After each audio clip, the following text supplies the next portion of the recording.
Souviens-toi de cette après-guerre, du bled où nous avons grandi.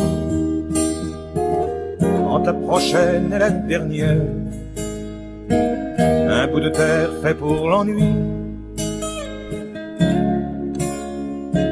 Au fond d'un champ de barbelés, nos 10 ans se mettaient à l'abri. C'était pas tous les jours l'été, on apprenait à jouer la vie. Et pourtant c'était notre enfance, un avant-goût de paradis. Plus on vit, plus on y pense, on court toujours après depuis.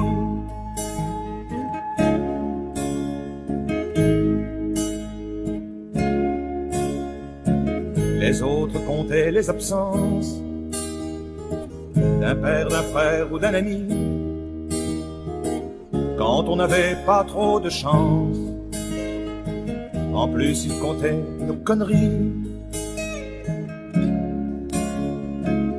Petit voyou sans importance, petit guerrier de pacotille, champion de la désobéissance, aventurier en espadrille. Et pourtant c'était notre enfance, un avant-goût de paradis. Plus on vieillit, plus on y pense, on court toujours après depuis.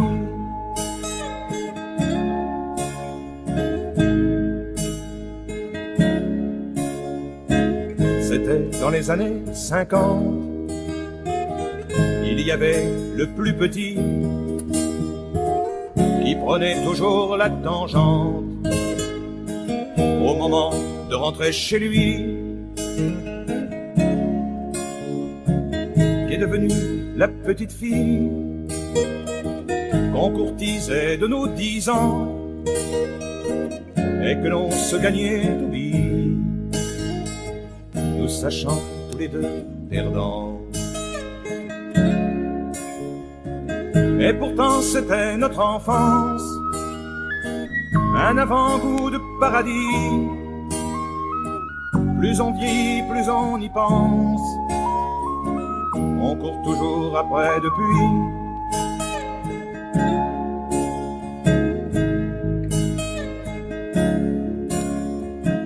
Souviens-toi de cette après-guerre, des Indiens qui ont trop grandi. Entre la prochaine et la dernière, en conjuguant aimer la vie, on a tous quitté cette ronde, vogué sur d'autres océans. C'était peut-être un autre monde, des souvenirs d'un autre temps. Et pourtant c'était notre enfance, un avant-goût de paradis. Plus on vit, plus on y pense, on court toujours après depuis.